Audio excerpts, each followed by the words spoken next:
নমস্কাৰ সকলোকে স্বাগতম জনাইছোঁ মোৰ এইটো ইউটিউব চেনেললৈ। তো আজি মই তোমালোকক আলোচনা কৰি দিম তোমালোকৰ ক্লাছ 6ৰ তোমালোকৰ যেটো বিজ্ঞান কিতাপ আছিল আমাৰ বিজ্ঞান, ঠিক আছে। তোমালোকৰ এইটো ষষ্ঠ শ্ৰেণীৰ বাবে আমাৰ বিজ্ঞান পাৰ্ট 2 হয় তোমালোকৰ। তাত তোমালোকৰ পাৰ্ট নম্বৰ 9 তোমালোকৰ দৈৰ্ঘ্যৰ জোখ আৰু গতি, ঠিক আছে। Measurement of length and motion, গতি, ঠিক আছে। মই তোমালোকক আজি এইটো ভিডিঅ তোমালোকৰ এইটো চেপ্টাৰৰ যিবোৰ তোমালোকৰ ভিতৰৰ কোৱেশ্চন আছে, ঠিক আছে, পাৰ্ট ভিত্তিক কোৱেশ্চন আছে, অতিৰিক্ত যিবোৰ তোমালোকৰ কোৱেশ্চন আছে, পাৰ্টৰ ভিতৰত কেইটামান তোমালোকৰ ভিতৰৰ কোৱেশ্চন আছে, যিবোৰ কোৱেশ্চন তোমালোকৰ এক্সামত অহাৰ সম্ভাৱনা আছে, ঠিক আছে। মই তোমালোকক গোটেইবোৰ কোৱেশ্চন আলোচনা কৰাই দিম, তোমালোকে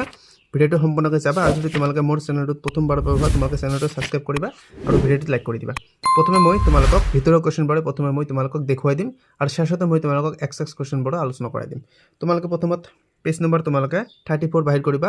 প্ৰথম পেজতে, আৰু তোমালোকৰ ইংলিশ মিডিয়ামৰ ষ্টুডেণ্টসকলে তোমালোকে চাব পাৰিবা। মই তোমালোকক বোথ মিডিয়ামে আলোচনা কৰাই দিম। ইয়াতে তোমালোকে এটা কাম কৰিবা, 34 নম্বৰ পেজত তোমালোকে এইটো বাহিৰ কৰিবা, 34 নম্বৰ পেজ তলত তোমালোকে চাবা, তোমালোকে বাহিৰ কৰিবা। ইয়াতে তোমালোকৰ দুটা অতিৰিক্ত কোৱেশ্চন আছে। এটা হৈছে তোমালোকৰ এক আঙুল, ঠিক আছে, এটা হৈছে এইটো এক আঙুল বলা হয়, কাক এক আঙুল বুলি কোৱা হয়, বা তোমালোকৰ এক্সামত অৰ্থাৎ পৰীক্ষাত কোৱেশ্চন হ'ব যে এক আঙুল বুলিলে কি বুজা, যে হাতৰ এটা আঙুলি যিমান বহল তাক এক আঙুল বলা হয়, ঠিক আছে। তাৰ মানে তোমালোকৰ কথাটো কি কৈছে, যে এক আঙুল তোমালোকক কৈছে, কি কৈছে, হাতৰ এটা আঙুলি যিমান বহল, এটা আঙুলি কথা কৈছে, ঠিক আছে। এক আঙুল মানে এটা আঙুলি, হাতৰ এটা আঙুলি যিমান বহল তাক এক আঙুল বলা হয়। আৰু ইয়াতে এটা তোমালোকৰ কোৱেশ্চন আছে, এইটো কোৱেশ্চন নিদিব, কোৱেশ্চন দিব তোমালোকক এইটো বেগেট, ঠিক আছে। বেগেট বুলিলে কি বুজা, বা বেগেট কি, এইটো যে বুঢ়া আঙুলিৰ মূৰ আৰু মধ্যমা আঙুলিৰ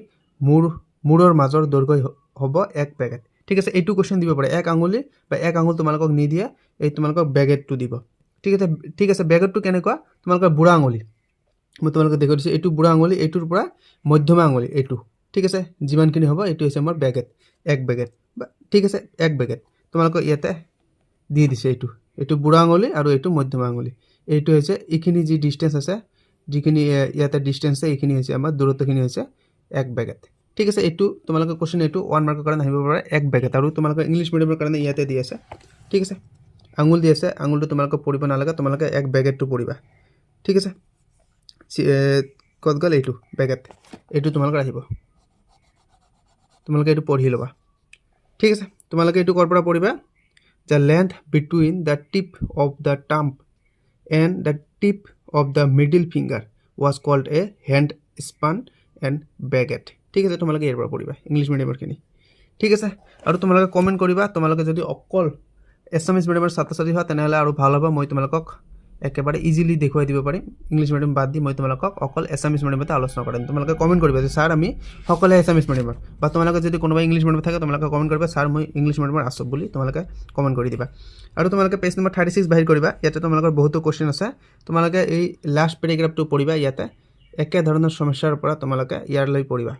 ঠিক আছে। ইয়াৰ ভিতৰত তোমালোকৰ কেইটামান কোৱেশ্চন আছে, তোমালোকক এইবোৰ কোৱেশ্চন তোমালোকৰ এক্সামত নাহিব, পৰীক্ষাত নাহিব, কিন্তু তোমালোকক এনে লাগিব, তোমালোকে এইবোৰৰ পৰাই কিন্তু তোমালোকৰ এই কিতাপৰ শেষত যিবোৰ কোৱেশ্চন আছে এইবোৰ তোমালোকে পাবা। তোমালোকে যদি এইখিনি পঢ়া, ইয়াৰ ভিতৰত বহুতো তোমালোকৰ আছে, সূত্ৰ আছে, ঠিক আছে, তোমালোকে এইখিনি পঢ়ি ল'বা। তাৰপিছত তোমালোকে পেজ নম্বৰ 38 বাহিৰ কৰিবা। ইয়াতে তোমালোকৰ কোৱেশ্চন কেইটামান আছে, তোমালোকে এইবোৰ ভালদৰে চাব লাগিব। ইয়াত কি দিছে 1 কিলোমিটাৰ, ঠিক আছে, 1 কিলোমিটাৰ কিমান, 1000 মিটাৰ, ঠিক আছে। তোমালোকে পঢ়িবা 1000 metre, 1 kilometre is equal to 1000 metre, তোমালোকে এইটো জানিব লাগিব, ঠিক আছে। আৰু দিছে কি 1 metre is equal to 100 centimetre, এইবোৰ তোমালোকে জানিব লাগিব। 1 centimetre is equal to 10 millimetre, 10 mm, ঠিক আছে। তোমালোকে কোৱেশ্চন আহিব যে 1 মিটাৰ 10 চেণ্টিমিটাৰ, ইয়াত তোমালোকে 10 দি দিলে তোমালোকে 100 দিবা, তোমালোকে যদি 1000 দিয়ে তেনেহ'লে কিন্তু নহ'ব। গতিকে তোমালোকে এইবোৰ পঢ়িবা 1 কিলোমিটাৰ, প্ৰথমে তোমালোকে পঢ়িবা kilometre, 1 kilometre is equal to 1000 metre, 1000 metre, 1 metre is equal to 100 centimetre, 100 centimetre, 1 centimetre is equal to 10 millimetre, 10 millimetre, ঠিক আছে, বা 10 মিলিমিটাৰ, তোমালোকে এইটো পঢ়িবা। তাৰপিছত তোমালোকে পেজ নম্বৰ বাহিৰ কৰিবা, পেজ নম্বৰ তোমালোকৰ 40 তোমালোকক নালাগে, ইয়াত তোমালোকৰ ইমান কোৱেশ্চন নাই, মই তোমালোকক পাৰ্টভিত্তিক কোৱেশ্চনবোৰ ভালদৰে আলোচনা কৰাই দিম। তোমালোকে পেজ নম্বৰ বাহিৰ কৰিবা, তোমালোকে পেজ নম্বৰ তোমালোকে 44 বাহিৰ কৰিবা। তাত তোমালোকৰ এটা কোৱেশ্চন আছে, কত গ'ল এই যে প্ৰসংগ বিন্দু বুলিলে কি বুজা ভেৰি ভেৰি ইম্পৰ্টেণ্ট কুৱেশ্যন যে প্ৰসংগ বিন্দু বুলিলে কি বুজা যিটো বিন্দু বা বস্তু সাপেক্ষে আমি দূৰত্ব নিৰ্ণয় কৰা তাক প্ৰসংগ বিন্দু বোলে প্ৰসংগ বিন্দু মানে প্ৰথমত যিটো বিন্দু আমি এইটো প্ৰসংগ ইয়াৰ পৰা আমি মাপিম ধৰি লোৱা তাৰ এইটা কি কৈছে যিটো বিন্দু বা বস্তু সাপেক্ষে আমি দূৰত্ব নিৰ্ণয় কৰা ইয়াৰ পৰা আমি ইয়ালৈ যাম বা কলৈ যাম গতিকে এইটো আমি প্ৰসংগ বিন্দু এইটো আমাৰ ঠিক আছে প্ৰথমৰ পৰা আমি এই ৰেখাডালৰ এইটো বিন্দু হৈছে আমাৰ প্ৰসংগ বিন্দু ঠিক আছে তোমালোকে এইটো পঢ়িবা ইয়াতে ইয়াৰ পৰা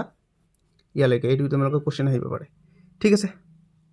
তাৰপিছত তোমালোকক ইয়াতে দি আছে ইংলিছ মিডিয়ামত তোমালোকক ইয়াতে দি আছে ৰেফাৰেন্স পইণ্ট তোমালোকে পঢ়ি ল'বা এইটো ঠিক আছে তাৰপিছত তোমালোকৰ পেজ নম্বৰ তোমালোকে 46ত এটা তোমালোকৰ কোৱেশ্চন হ'ব পাৰে যে গতিশীল বুলিলে কি বুজা এইটো তোমালোকৰ পৰীক্ষাত আহিব পাৰে কি কৈছে এতে যে বিশেষ প্ৰসংগ বিন্দু সাপেক্ষে সময়ৰ লগে লগে অৱস্থান সলনি হ'লে তাক বা কি কৈছে অৱস্থান সলনি হ'লে বস্তুটো গতিশীল বুলি কোৱা হয় ঠিক আছে গতিশীল তোমালোকে জানিব পাৰিলা তোমালোকে কি কৈছে যে বিশেষ প্ৰসংগ বিন্দু সাপেক্ষে সময়ৰ লগে লগে অৱস্থান সলনি হ'লে বস্তুটো গতিশীল বুলি কোৱা হয় ঠিক আছে তাৰপিছত তোমালোকে গতিশীলটো তোমালোকে ইফালে ইংলিছ মিডিয়ামত পঢ়ি ল'বা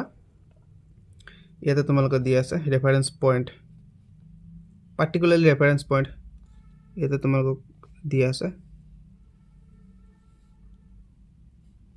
এইটো ঠিক আছে তোমালোকে এইটো পঢ়িবা তাৰপিছত তোমালোকৰ ইফালে তোমালোকে 48 নম্বৰ পেজ তোমালোকে বাহিৰ কৰিবা 48 নম্বৰ পেজ ঠিক আছে ৰৈখিক গতি তোমালোকৰ আহিব পাৰে ৰৈখিক গতি তোমালোকৰ আহিব পাৰে অলপমান ৰবা ৰৈখিক গতি তোমালোকে পঢ়িবা ঠিক আছে এইটো তোমালোকৰ আহিব পাৰে ৰৈখিক গতি তাৰপিছত তোমালোকৰ বৃত্তীয় গতি এইবোৰ কিন্তু ইম্পৰ্টেণ্ট ঠিক আছে গতি তোমালোকৰ কেইবা প্ৰকাৰ আছে ৰৈখিক গতি আছে বৃত্তীয় গতি আছে তোমালোকে এইবোৰ পঢ়িবা আৰু এটা গতি আছে আমাৰ দলন গতি ঠিক আছে আৰু তোমালোকৰ কোৱেশ্চন হ'ব পাৰে যে দলন গতিক কিন্তু তোমালোকৰ পৰ্যাবৃত্ত গতি বুলিও কিছুমান সময়ত ধৰা হয় ঠিক আছে পৰ্যাবৃত্ত গতি মানে কি এবাৰ যাব এবাৰ আহিব তোমালোকৰ এইটো ঠিক আছে এইটো মানে আপ ডাউন কৰি থাকিব এইটো হৈছে তোমালোকৰ পৰ্যাবৃত্ত গতি তোমালোকৰ এটা কোৱেশ্চন আছে মই তোমালোকক দেখুৱাই দিছো 4 নম্বৰ কোৱেশ্চনটো তোমালোকে পঢ়া যে তলৰ কোনটো পৰ্যাবৃত্ত গতিৰ উদাহৰণ ঠিক আছে তোমালোকে ভাবিবা যে এইটো কিন্তু তোমালোকৰ শুদ্ধ উত্তৰ যে এটা ঘড়ীৰ দোলকৰ দলন তোমালোকে এইটো ভাবিবা যে বৃত্তীয় গতি বা তোমালোকৰ দলন হয় তোমালোকৰ ঠিক আছে গতিকে এইটো তোমালোকৰ পৰ্যাবৃত্ত গতিৰ উদাহৰণ নহ'ব কিন্তু তোমালোকৰ এইটোই হ'ব শুদ্ধ উত্তৰ কাৰণ এটা ঘড়ীৰ দোলকৰ দলন হৈছে পৰ্যাবৃত্ত গতিৰ উদাহৰণ তোমালোকক মই দেখুৱাই দিছোঁ তোমালোকে ইয়াতে পালাই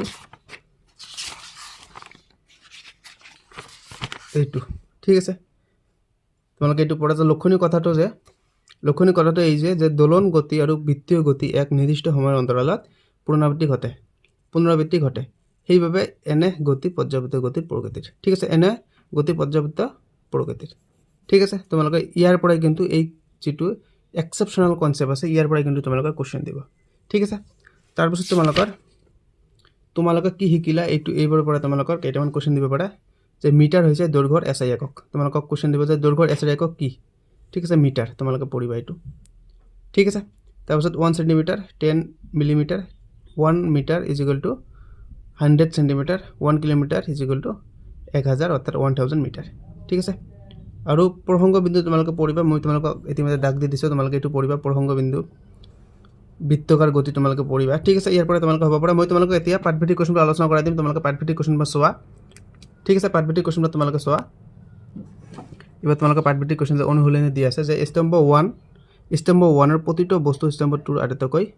উপযুক্ত এককৰ সৈতে মিলোৱা এতে কি দিছে যে অট্টালিকাৰ উচ্চতা কি হ'ব আমাৰ অট্টালিকাৰ উচ্চতা আমাৰ মিটাৰ হ'ব ঠিক আছে মানুহৰ কয় না যে বিল্ডিঙৰ এইটো বিল্ডিঙৰ কিমান মিটাৰ বা এইটো বিল্ডিং কিমান মিটাৰ তোমালোকে মিটাৰত হ'ব অট্টালিকাৰ উচ্চতা মিটাৰত হ'ব দুখন চহৰৰ মাজত দূৰত্ব কি হ'ব এইটো আমাৰ কিলোমিটাৰ হ'ব ঠিক আছে ধৰিলে এখন চহৰ আমাৰ গুৱাহাটী আৰু এখন চহৰ আমাৰ ডিব্ৰুগড় ধৰিলা তোমালোকে মিটাৰ সেন্টিমিটাৰ ক'বা নেকি তোমালোকে কি ক'বা তোমালোকে যে গুৱাহাটীৰ পৰা ডিব্ৰুগড় তোমালোকৰ কিমান কিলোমিটাৰ ঠিক আছে এইটো ক'বা তোমালোকে কিন্তু কেতিয়া এই দূৰত্বটো কেতিয়া কিন্তু তোমালোকে সেন্টিমিটাৰ মিলিমিটাৰ বা মিটাৰ তোমালোকে নক'বা ঠিক আছে তোমালোকে মনত ৰাখিবা এইটো পেঞ্চিলৰ দৈৰ্ঘ্য হ'ব আমাৰ সেন্টিমিটাৰ আৰু বহিৰ যিটো বেট আছে তোমালোকৰ একেবাৰে চুটিটো আমাৰ কি হ'ব মিলিমিটাৰ ঠিক আছে তাৰপিছত তোমালোকে এইবাৰ চোৱা যে তলত দিয়া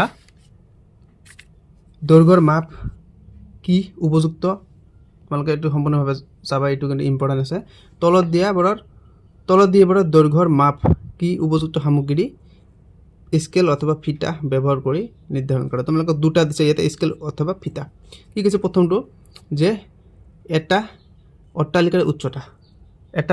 অট্টালিকাৰ উচ্চতা কিন্তু মই স্কেল দি মাপিব নোৱাৰি, এইটো আমাৰ ফিতা হ'ব। মই তোমালোকক ফিতাটো এফ দি দিম, তোমালোকে ফিতা লিখিবা আৰু স্কেলটো এছ দি দিম, তোমালোকে ভাবি ল'বা, ঠিক আছে। পেঞ্চিলৰ দৈৰ্ঘ্য কিন্তু আমি ফিতা দি মাপিব নোৱাৰিম, এইটো আমি স্কেল লাগিব, এইটো স্কেল, ঠিক আছে। পেপাৰৰ ক্লিপৰ দৈৰ্ঘ্য এইটো আমাৰ স্কেল, ঠিক আছে। গছৰ গছৰ ঘেৰ এইটো কিন্তু আমাৰ কি হ'ব, তোমালোকে কোৱাচোন এইটো কি হ'ব, ডি নম্বৰটো, এইটো কিন্তু আমাৰ ফিতা হ'ব। গছৰ গছৰ আমি যে কাঠ মাপ এইটো কিন্তু আমাৰ কি হ'ব, ফিতা হ'ব। তাৰপিছত এডাল ৰবৰৰ বস্তু এইটো কিন্তু আমাৰ স্কেল হ'ব, ঠিক আছে। তাৰপিছত তোমালোকৰ কি দিছে এইটো যে ফুটবল খেলপথাৰৰ দৈৰ্ঘ্য এইটো আমাৰ কি হ'ব, ফুটবল খেলপথাৰৰ দৈৰ্ঘ্য আমাৰ ফিতা হ'ব। গতিকে আমাৰ এটা কিন্তু ইয়াত বাকচ দিয়া নাই তলতে, ইয়াতে 1 2 3 4 5 6 ছটা কুৱেশ্যন দিছে আৰু বাকচ দিছে কি 1 2 3 4 5টা দিছে বাকচ। গতিকে এটা বাকচ আমাৰ ইয়াতে তোমালোকে নিজে নিজে বলাই ল'বা, ঠিক আছে। এইটো বাকচ ইয়াত আমাৰ ফিতা হ'ব, ঠিক আছে। 3 নম্বৰ কুৱেশ্যন কি কৈছে যে সঁচা নে মিছা 1 মিলিমিটাৰ ইজিকেল টু 100 চেণ্টিমিটাৰ, এইটো কিন্তু আমাৰ সঁচা হ'ব। এইটো তোমালোকে সঁচা, মই তোমালোকক দন্তাস্বই দি দিম, সঁচা লিখিবা আৰু দিলে তোমালোকে মিছা লিখিবা। কি কৈছে ইয়াতে 5000 মিটাৰ ইজিকেল টু 5 চেণ্টিমিটাৰ, এইটো কিন্তু আমাৰ মিছা হ'ব, মই লিখি দিম মিছা, ঠিক আছে। ইয়াতে কি দিছে 2000 মিটাৰ ইজিকেল টু 2 চেণ্টিমিটাৰ, এইটোও কিন্তু আমাৰ মিছা হ'ব। ইয়াতে কি দিছে ঘড়ীৰ কাঁটাৰ গতি ৰৈখিক গতিৰ উদাহৰণ কি হ'ব, এইটো কোৱাচোন। ঘড়ীৰ কাঁটাৰ গতি ৰৈখিক গতিৰ উদাহৰণ, তোমালোকে এইটো কোৱাচোন কি হ'ব, এইটো কোৱাচোন তোমালোকে, এইটো কি হ'ব, এইটোও কিন্তু আমাৰ মিছা হ'ব। আৰু এইটো কি দিছে সৰল ৰেখাত কৰা গতিক দোলন গতি বুলি কোৱা হয়, এইটোও কিন্তু মিছা হ'ব। অকল আমাৰ এটাই সঁচা হ'ল, এইটো প্ৰথমটো, ঠিক আছে। সৰল ৰেখাত কৰা গতি কি ক'ব, আমাৰ ৰৈখিক গতি ক'ব, ঠিক আছে। ঘড়ী কাঁটাৰ গতি ৰৈখিক গতিৰ উদাহৰণ এইটো নহ'ব, এইটো কিন্তু আমাৰ ঘড়ী কাঁটাৰ গতি বৃত্তীয় গতিৰ উদাহৰণ হ'ব এইটো। গতিকে এইটো মিছা, আমাৰ সঁচা অকল প্ৰথমটোই হ'ল, ঠিক আছে। 4 নম্বৰ কুৱেশ্যনটোৰ পৰা মই তোমালোকক এইটো ইতিমধ্যে আলোচনা কৰাই দিছোঁ, তথাপি মই তোমালোকক পঢ়াই দিম যে তলৰ কোনটো পৰ্যাবৃত্ত গতিৰ উদাহৰণ, ঠিক আছে। মই তোমালোকক কৈ দিছোঁ পৰ্যাবৃত্ত হৈছে আমাৰ ঘড়ীৰ, অৰ্থাৎ পৰ্যাবৃত্ত তোমালোকে মনত ৰাখিব যে পৰ্যাবৃত্ত গতি হৈছে আমাৰ কিছুমান ক্ষেত্ৰত দোলন, অৰ্থাৎ কি হয় কিছুমান ক্ষেত্ৰত আমাৰ দোলন গতি আৰু বৃত্তীয় গতিৰ আমাৰ পৰ্যাবৃত্ত গতিৰ অন্তৰ্গত হয় কিছুমান সময়ত। গতিকে ইয়াতে এটা ঘড়ীৰ দোলন হৈছে আমাৰ পৰ্যাবৃত্ত গতিৰ উদাহৰণ এইটো, ঠিক আছে। 2 নম্বৰ কুৱেশ্যনটো তোমালোকে পঢ়া, তলৰ কোনটো বৃত্তাকাৰ গতিৰ উদাহৰণ, বৃত্তাকাৰ গতি কৈছে, গতিকে কোনটো হ'ব তোমালোকে কোৱাচোন, তোমালোকে কমেণ্টত জনাই দিব। বৃত্তাকাৰ গতি কৈছে এখন চলন্ত ৰেল, এইটো নহ'ব, এইটোও নহ'ব। বৃত্তাকাৰ গতি কৈছে চলি থকা চিলিং ফেনৰ বেল্ট, ঠিক আছে, এইটো কিন্তু হ'ব। চি নম্বৰটো তোমালোকে পূৰ কৰি দিবা ইয়াতে, আৰু ইয়াতে তোমালোকে বি নম্বৰটো পূৰ কৰি দিবা, ঠিক আছে। ইয়াতে তোমালোকক যদি চিলিং ফেন নিদি যদি তোমালোকক ঘড়ীৰ কাঁটা দিলে তথাপি কিন্তু হ'ল হয়, ঠিক আছে, কাৰণ বৃত্তাকাৰ ঘড়ীও কিন্তু বৃত্তাকাৰ পথত ঘূৰি থাকে। 5 নম্বৰ কুৱেশ্যনটো পঢ়া তোমালোকে তলৰ দিশত পৰিৱৰ্তন কৰা। ইয়াতে কি কৈছে যে 250 মিলিমিটাৰৰ পৰা মিটাৰলৈ, ঠিক আছে। মই তোমালোকক বুজাই দিম, তোমালোকক 250 মিলিমিটাৰ কৈছে ইয়াতে, ঠিক আছে। 250 মিলিমিটাৰৰ পৰা মিটাৰলৈ তোমালোকে এই নম্বৰটো তোমালোকে লিখিবা, এইটো মই তোমালোকক কলমেদি পঢ়াই দিম। কলমটো ক'ত গ'ল, 2A 250 মিলিমিটাৰ কৈছে ইয়াতে, ঠিক আছে। গতিকে ইয়াতে কি কৈছে 250 মিলিমিটাৰৰ পৰা মিটাৰলৈ কৈছে, ঠিক আছে। মই 250 ওপৰত দিম আৰু ইয়াতে কি কৈছে মিটাৰলৈ, ইয়াতে আমি কিমান দি ভাগ দিম, 1000 দি ভাগ দিম, কাৰণ মিলিমিটাৰ পৰা কৈছে, ঠিক আছে। গতিকে কি হ'ব আমাৰ এইটো, ইয়াতে হ'ব 1 2 3 1 2 3 1 2 3, ঠিক আছে। তিনিটা ইয়াতে আমাৰ শূন্য আছে, গতিকে 3 ঘৰ আগত আমাৰ পইণ্ট বহিব। 3 ঘৰ আগত হ'লে কিমান হ'ব 5 2 পইণ্টটো ইয়াতে হ'ব, গতিকে শূন্য আগত এটা আমি দি দিম, ঠিক আছে। এইটো হ'ব আমাৰ উত্তৰ, ঠিক আছে। বি নম্বৰটো কি দিছে ইয়াতে যে 75 কিলোমিটাৰৰ পৰা মিটাৰলৈ, কিলোমিটাৰৰ পৰা মিটাৰলৈ গৈছে, গতিকে এইটো কিন্তু বহুত হ'ব কিলোমিটাৰ, ঠিক আছে। 75 কিলোমিটাৰ পৰা আমাৰ কি কৈছে মিটাৰ লৈ মই তোমালোকক কিলোমিটাৰটো ইয়াতে লিখি দিম কিলোমিটাৰ টু কি কৈছে মিটাৰ ঠিক আছে মই মিটাৰ লৈ তোমালোকক এইটো কৰি দিম ইয়াতে 75 কিলোমিটাৰ কৈছে না 75 কিলোমিটাৰ মিটাৰ লৈ হলে কিমান হ'ব আমি 1000 ইয়াৰ লগত পূৰণ দিম গতিকে ইয়াত কি হ'ব এইটো হ'ব আমাৰ ঠিক আছে তোমালোকে চোৱা এইটো হ'ব তাৰ পিছত তোমালোকৰ এইফালে কি কোশ্চেন দিছে 3 মিটাৰৰ পৰা সেন্টিমিটাৰ লৈ ঠিক আছে সি নম্বৰটো তোমালোকে দেখা 3 মিটাৰৰ পৰা মই এইটো ভাঁজ কৰি দিছো সি নম্বৰটো 3 মিটাৰৰ পৰা কি কৈছে সেন্টিমিটাৰ গতিকে এইটো কি হ'ব কোৱাচোন এইটো কি হ'ব 3 মিটাৰ ইনটু সেন্টিমিটাৰ 100 সেন্টিমিটাৰ আমি দিম ইয়াতে গতিকে কিমান হ'ব এইটো 300 সেন্টিমিটাৰ হ'ব ঠিক আছে তাৰ পিছত কি কৈছে ডি নম্বৰ 2 এটা দে 1.25 মিটাৰৰ পৰা মিলিমিটাৰলৈ এম ঠিক আছে তোমালোকে সেই কাৰণে কৈছো তোমালোকে সেন্টিমিটাৰ মিলিমিটাৰ কিলোমিটাৰ এইবোৰ তোমালোকে মনত ৰাখিবা ঠিক আছে এইটো কি হ'ব আমাৰ এইটো হ'ব 1.25 যেহেতু মিটাৰ কৈছে আৰু ইফালে মিলিমিটাৰ আমাক ৰূপান্তৰিত কৰিব কৈছে গতিকে এটা আমাৰ 1000 আমাৰ পূৰণ হ'ব ঠিক আছে ইনটু 1000 কিমান হ'ব আমাৰ 1250 এটা হ'ব এইটো ঠিক আছে ইয়াতে আমাৰ পয়েন্ট আগত নহব কিন্তু এইটো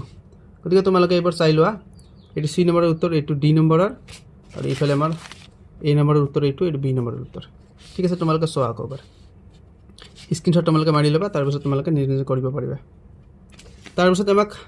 কোশ্চেন নম্বৰ 6 টো বহুত ইম্পৰ্টেন্ট কোশ্চেন তোমালোকক মই কৈছো 6 7 8 9 10 11 ইয়াতে যি 6টা কোশ্চেন আছে এই 6টা কোশ্চেনৰ ভিতৰত কিন্তু তোমালোকে 6 নম্বৰ কোশ্চেনটো বহুত ইম্পৰ্টেন্ট যদি কোশ্চেন এটা আহে তেনেহলে 6 নম্বৰ কোশ্চেনটো আহিব কোশ্চেন নম্বৰ 6 টো তোমালোকে চোৱা কি কৈছে তোমাৰ ঘৰ আৰু স্কুলৰ মাজত দূৰত্ব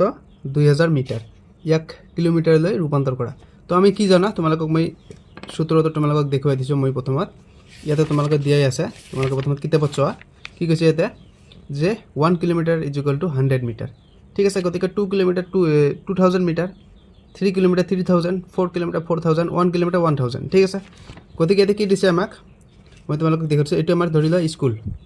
এটো স্কুল সৰি এটো তোমালোকে ধৰি লবা এটো তোমালোকৰ নিজৰ ঘৰ আৰু তোমালোকে এটো স্কুল ইয়াৰ মাজত দূৰত্ব কিমান আমাৰ দি আছে 2000 কিলোমিটাৰ 2000 মিটাৰ দিছে সৰি 2000 মিটাৰ দি আছে ঠিক আছে ইয়াৰ পৰা তোমালোকৰ 2000 মিটাৰ দি আছে গতিকে কি কৈছে ইয়াক কিলোমিটাৰলৈ ৰূপান্তৰ কৰা গতিকে আমি কি জানো তোমালোকে কোশ্চেন নম্বৰ 6 ৰ উত্তৰ এনেকৈ লিখিবা তোমালোকে এনেকৈ দিবা দি তোমালোকে দিবা যে 100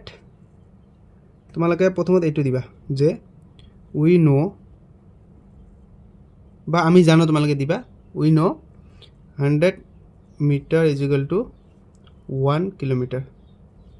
ঠিক আছে গতিকে ইয়াতে কি হ'ব গতিকে দি তোমালোকে তিনিটা ফটা দি তল দিবা যে 2 কিলোমিটাৰ সৰি 2 মিটাৰ = 2 কিলোমিটাৰ গতিকে উত্তৰ তোমালোকৰ এইটো হ'ব বা তোমালোকক এই কোশ্চেনটো কিন্তু ঘূৰাই দিব পাৰে এক্সামত তোমালোকে ঠিক আছে 5000 কিলোমিটাৰ তোমালোকক এটা দিব পাৰে ঠিক আছে তোমালোকে কোশ্চেন এনেকৈ ধৰণে দিব যে তোমাৰ ঘৰ আৰু স্কুলৰ মাজত দূৰত্ব 5000 মিটাৰ গতিকে ইয়াক কিলোমিটাৰলৈ ৰূপান্তৰ কৰিলে কি হ'ব 5 কিলোমিটাৰ ঠিক আছে আৰু বাকি যিবোৰ তোমালোকৰ কোশ্চেন আছে 6 7 8 9 10 11 ৰ এ আছে আৰু 11 ৰ তোমালোকৰ বি আছে ঠিক আছে এইটো গতিকে এইবোৰ তোমালোকৰ ইমান ইম্পৰ্টেন্ট হয় মই তোমালোকক তথাপি আলোচনা কৰাই দিছো তোমালোকে ভিডিওটো সম্পূৰ্ণকৈ চাবা 7 টো তোমালোকে চাবা যে এডাল ৰছীৰ সহায়ত তোমাৰ চাৰিওফালে থকা বিভিন্ন বস্তু জানে পেন্সিল কলম জ্যামিতি বাকচ আদি দৈৰ্ঘ্যৰ জোখ লোৱা প্ৰতিটো দৈৰ্ঘ্য মিলিমিটাৰ আৰু সেন্টিমিটাৰত প্ৰকাশ কৰা আৰু তথ্যসমূহ এখন টেবুলত লিপিবদ্ধ কৰা ঠিক আছে এই কোশ্চেনবোৰ তোমালোকৰ এইবোৰ কোশ্চেন কেতিয়াও না আহে তোমালোকে তথাপি জানি লোৱা তোমালোকে তথ্যসমূহৰ নামবোৰ লিখিবা সামগ্ৰীৰ নাম বা তথ্যৰ নাম আৰু দৈৰ্ঘ্য মিলিমিটাৰলৈ দৈৰ্ঘ্য সেন্টিমিটাৰলৈ তোমালোকে লিখিবা ঠিক আছে তোমালোকে এবাৰ নিজে নিজে কৰি যাবা তোমালোকে মই স্ক্ৰিনত শো কৰাই আছো তোমালোকে লিখি লবা বহিত তোমালোকে নোটস কৰিলে নোটস কৰিব পাৰা ঠিক আছে কোশ্চেন নম্বৰ 8 কি দিছে যে তোমাৰ শ্ৰেণীকোঠাত থকা বিভিন্ন বস্তু পৰ্যবেক্ষণ কৰা আৰু তলত দিয়া ধৰণে সেইবোৰৰ দৈৰ্ঘ্যৰ ওপৰত ভিত্তি কৰি শ্ৰেণীভুক্ত কৰা 10 সেন্টিমিটাৰতকৈ কম 10 সেন্টিমিটাৰতকৈ 10 সেন্টিমিটাৰৰ পৰা 1 মিটাৰ ভিতৰত আৰু 1 মিটাৰতকৈ অধিক তোমাৰ পৰ্যবেক্ষণবোৰ উপযুক্ত তালিকাত লিপিবদ্ধ কৰা ইয়াতে দিছে 10 সেন্টিমিটাৰতকৈ কম দি আছে ৰবৰ চক আৰু কাটাৰ আৰু 10 সেন্টিমিটাৰ আৰু 1 মিটাৰৰ মাজত আৰু 1 মিটাৰৰ অধিক ঠিক আছে তোমালোকে এটা মনত ৰাখিবা যে 10 সেন্টিমিটাৰতকৈ কম আমাৰ ৰবৰে হ'ব আৰু 10 সেন্টিমিটাৰ 1 মিটাৰৰ মাজত পেন্সিল হ'ব আৰু 1 মিটাৰতকৈ বেছি আমাৰ কি হ'ব শ্ৰেণীকোঠাৰ উচ্চতা এটা মনত ৰাখিবা তোমালোকে 1 মাৰ্কৰ কোৱেশ্চন আহিব পাৰে ঠিক আছে কোৱেশ্চন নম্বৰ 9 ৰ পৰা তোমাৰ তিনিজন বন্ধুক এখন বেৰৰ ওচৰত থিয় হ'বলৈ কোৱা বেৰত সিহঁতৰ উচ্চতা চিহ্নিত কৰা এতিয়া তেওঁলোকৰ উচ্চতা জুখি প্ৰতিজনৰ উচ্চতাৰ জোখ মিটাৰ আৰু সেন্টিমিটাৰত প্ৰকাশ কৰা ঠিক আছে ইয়াতে বন্ধুৰ নাম অংকুৰ জবা আৰু চন্দন দিয়া আছে উচ্চতা সেন্টিমিটাৰত আৰু মিটাৰত দিয়া আছে ঠিক আছে সেন্টিমিটাৰত 160 অংকুৰৰ আছে 155 জবাৰ আছে আৰু 162 চন্দনৰ আছে গতিকে এইবাৰ আমাৰ কি কৈছে মিটাৰত কৈছে তোমালোকে ইয়াৰ পৰা চাবা ঠিক আছে এইবাৰ সাইডত দিয়া আছে 1.60 1.55 1.62 ঠিক আছে কোৱেশ্চন নম্বৰ 10 কি দিছে তোমাৰ চাৰিওফালৰ বিভিন্ন ধৰণৰ গতি চিনাক্ত কৰা ৰৈখিক বৃত্তাকাৰ দোলন গতিৰ প্ৰত্যেকৰ বাবে দুটাকৈ উদাহৰণ লিখা এইটো কৰি ইম্পৰ্টেণ্ট কোৱেশ্চন দে তোমালোকে এইটো 10 নম্বৰ কোৱেশ্চনটো আহিব পাৰে তোমালোকৰ যে ৰৈখিক গতিৰ দুটা উদাহৰণ তোমালোকে পঢ়া ৰাস্তাত সৰলকৈ আগবাঢ়ি থকা গাড়ী পোনকৈ খোজকাঢ়ি থকা মানুহ আৰু বৃত্তাকাৰ গতিৰ উদাহৰণ তোমালোকে আহিব পাৰে যে ঘূৰি থকা ফেনৰ পাংখা আৰু তোমালোকে ঘড়ীৰ কাঁটা দিব পাৰা ঠিক আছে ঘড়ীৰ কাঁটা তলতে দিয়া আছে এইটো আৰু দলন গতি যে ল'ৰা ছোৱালীয়ে দুলি থকা অৱস্থা আৰু দুলি থকা ঘড়ীৰ দোলক ঠিক আছে এইবাৰ কোৱেশ্চন আহিব পাৰে এই 2 নম্বৰ কোৱেশ্চনটো ইম্পৰ্টেণ্ট আছে 6 আৰু 10 তোমালোকে এই দুটা পঢ়িবা এই দুটাৰ পৰা তোমালোকে 100% কমন কৰিব ঠিক আছে কোৱেশ্চন নম্বৰ 11 পৰা তলৰ ছবিখন চাই খালি ঠাই পূৰ কৰা তোমালোকে ছবিবোৰ চাবা কিতাপত খালি ঠাই তোমালোকে পূৰাবা তোমালোকক উত্তৰ মই অকল দি দিছোঁ তোমালোকে কোৱেশ্চনটো কিতাপৰ পৰা চাবা এইটো আমাৰ উত্তৰ ঠিক আছে আৰু 11.2 আমাৰ উত্তৰ ইয়াতে দিয়া আছে 11.2 প্ৰশ্নটো তোমালোকে এইটো মই উত্তৰটো তোমালোকক দেখুৱাই দিছোঁ প্ৰসংগ বিন্দু ঠিক আছে এ 20 কিলোমিটাৰ গুৱাহাটীলৈ দূৰত্ব বি 40 কিলোমিটাৰ গুৱাহাটীলৈ দূৰত্ব তোমালোকে এইবোৰ চাবা তোমালোকৰ 11.1 11A 11B ইমান ইম্পৰ্টেণ্ট নহয় তোমালোকে 6 আৰু 10 টো তোমালোকৰ ইম্পৰ্টেণ্ট আছে গতিকে তোমালোকে সেইবোৰ চাবা ঠিক আছে ভিডিঅ' আজি আমাৰ এইখিনিয়ে বাই বাই টেক কেয়াৰ